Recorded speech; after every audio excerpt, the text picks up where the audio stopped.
My name's Hugh. I'm an illustrator. Not usually the sort of person you'd expect to see talking at something like this, but hopefully it will become clear as I speak why I'm here and what I've done.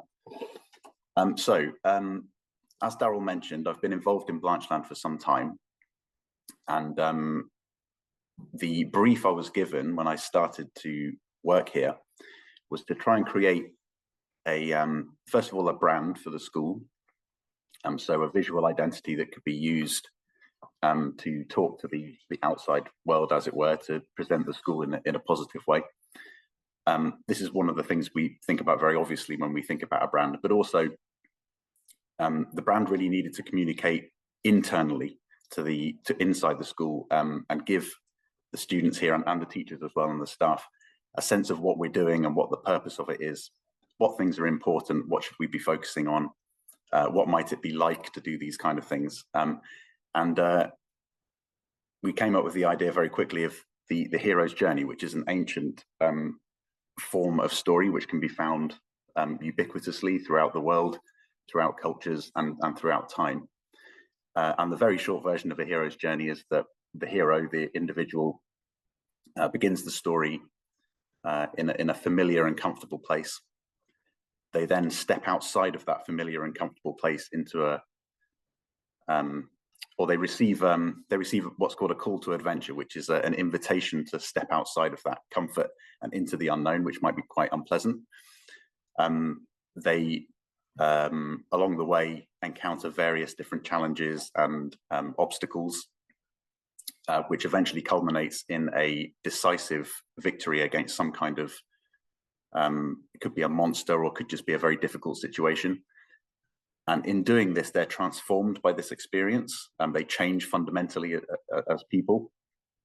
And they then return back to the community or the safety that they began the story in, with something to offer and something to change that community for the better. So that's the really short version. And I think something I think it's very important to say is that, and something I tried to focus on when I was working on this project, is that we need to remember the stakes involved in a student coming to school. This is something that's been in my mind from the beginning, thinking about this hero's journey approach to education, if you like. So I think it can quite easily get lost or forgotten or obscured, the stakes of what we're doing in a school. So if you think of the routine of a school, you have the building, you have the students' alarm clock going off in the morning, they come to school, it's the same building, they see the same faces, they sit in classrooms, they sit and listen. Of course, they do things that are more interesting than that, but there's a real routine to a school. And in a lot of ways, it reminds me of this space that the hero begins the journey in, this kind of safe, familiar space. And I think it can quite easily get lost, the enormity of what you're trying to do in a school. Really, the journey of a young person to become who they are, and a person who's able to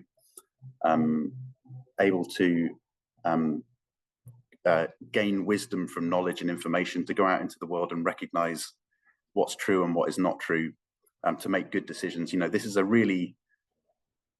a story with enormous stakes. You could almost say cosmic stakes, because by educating those young people, you're creating the future, you're creating the world that we're all going to live in.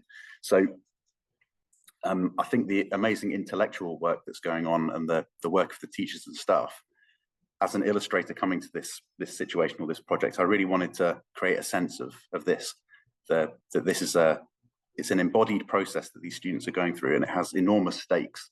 It's very important. And I'm sure as people who work with young people, it's often the case that maybe students don't realize why they're doing certain things, or really how big the stakes are in what they're doing.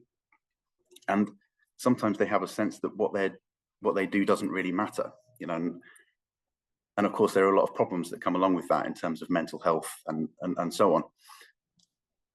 But I really just think it's so important that young people realize the great importance of what they're doing, and that what they do really does matter, and it is in a sense an epic story in itself.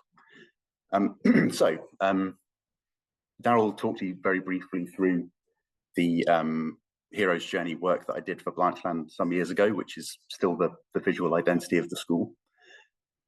We wanted to reboot this set of icons, specifically aimed at explicating this inquiry process. So you can see it here. Hopefully you've had a chance to have a good look at that while I was talking. It's the same stages, obviously, but the images are different. So I'm going to just talk you through some of them, and hopefully I can kind of embellish the meaning a little bit. So, of course, the beginning of every hero's journey, as I said, is this step outside of the familiar.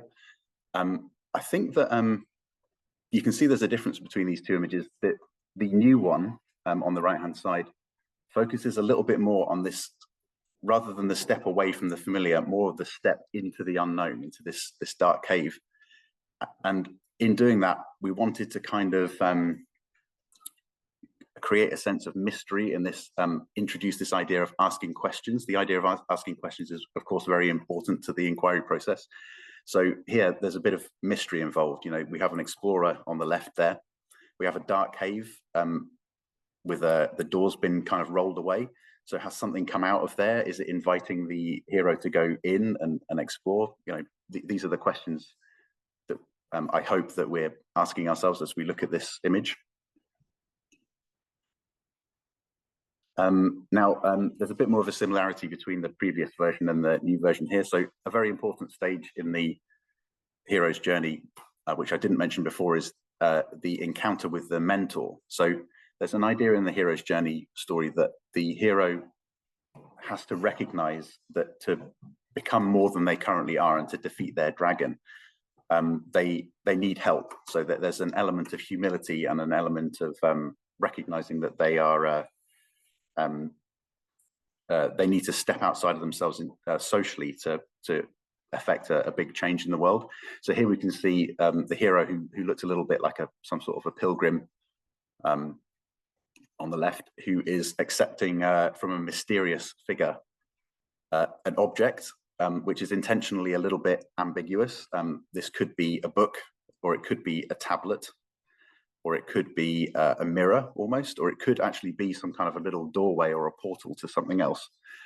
So obviously there are, I'm sure you're all thinking that this could be a librarian, this figure on the right here, who is assisting the hero in starting their journey, maybe helping them directing them towards certain ideas or certain questions they might ask, or helping them to come up with their own questions. Doesn't have to be a librarian, it could be someone else, but obviously the librarian definitely does that. There's some ambiguity into what the librarian is handing to the hero, because there are various different ways that we can access information now, and it's important to understand that it's not just books, it's also the internet. You know, there are various different ways that the hero can be assisted by the mentor. Okay, so this one was a lot of fun. So once the hero has kind of started to ask their own questions, and they've started to go out into the world of information, maybe they've accessed the internet, maybe they've opened some books and started reading, maybe they've spoken to some people, what they will start to notice is that there are some things out there which are not true. And there are also another issue they might come up against is just the sheer overwhelming ocean of information that is available, this kind of overwhelming amount of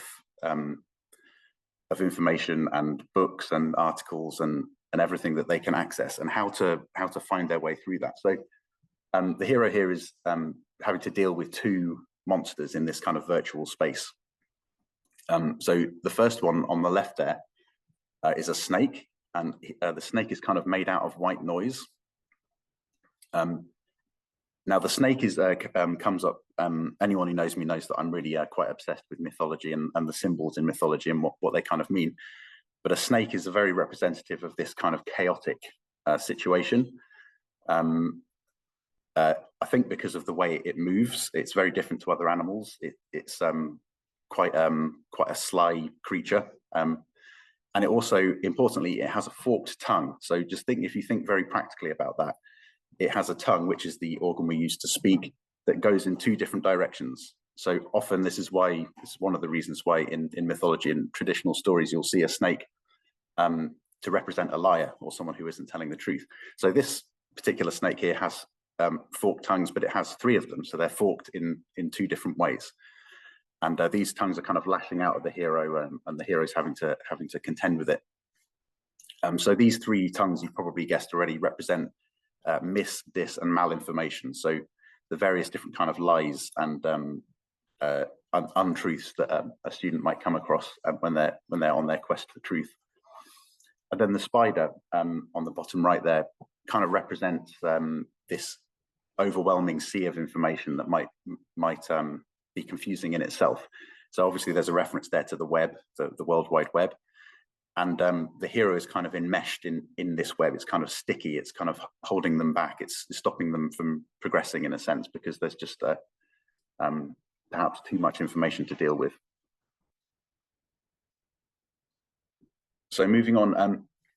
So I think what we were thinking about here, on the left, you can see that this is the point where the hero deals with this kind of final conflict, or this decisive, or they have to win this decisive victory that I mentioned earlier.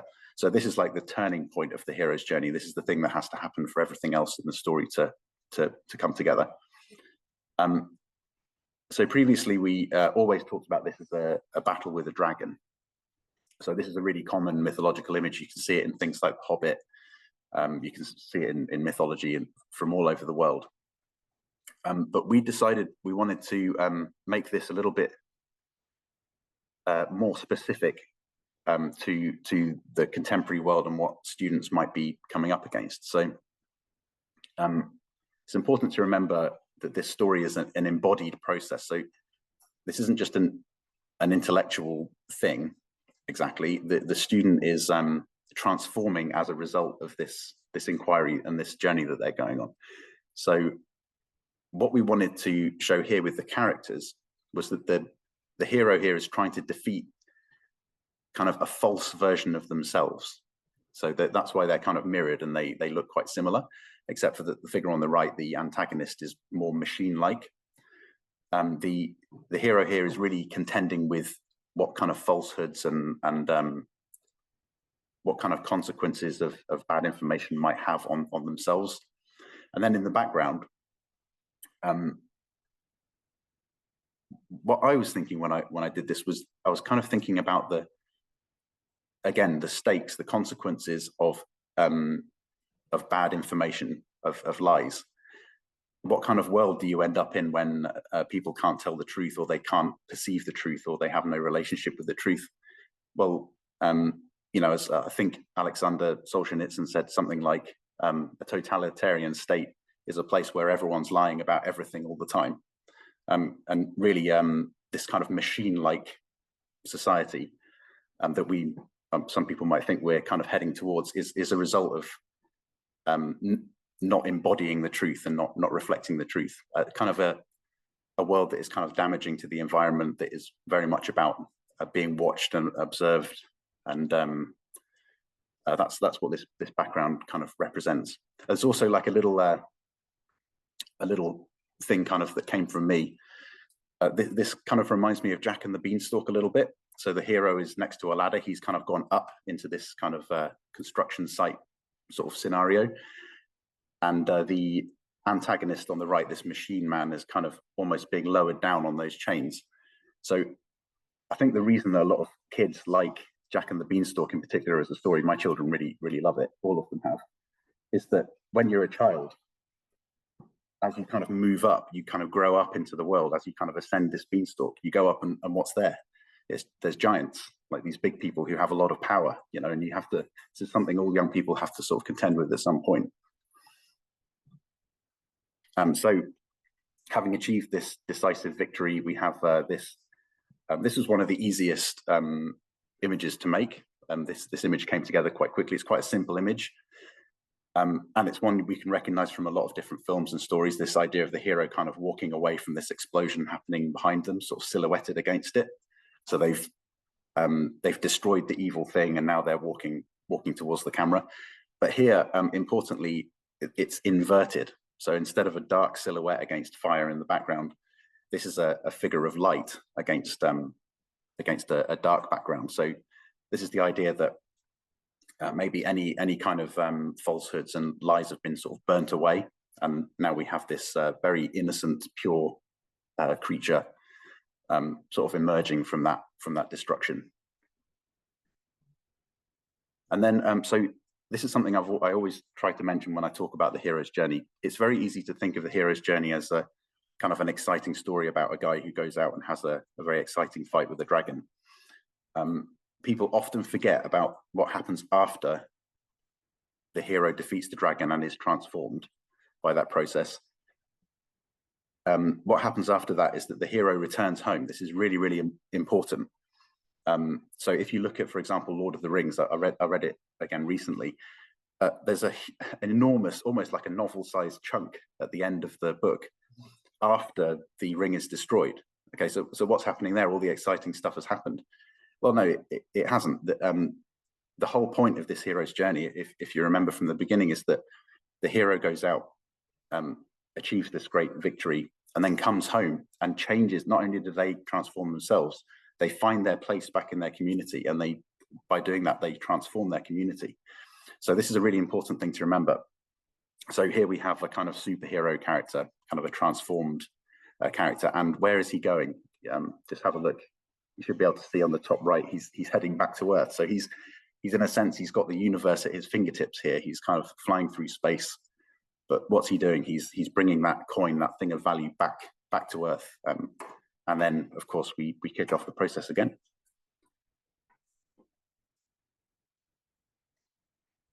Of course, we needed to refresh the Hero Inquirer, and it's kind of a similar idea to previously. So here we have a scroll. It's both a digital and analog piece of information. If you can see it written on the scroll, there's some binary, also some sort of strange, almost magical runes or something like that. And the hero is kind of standing in that information, but also stepping out of it and looking up towards this coin, this thing of value, this thing that is emanating light. This is it's kind of a motif for the center of the inquiry cycle, just to kind of contextualize the whole thing.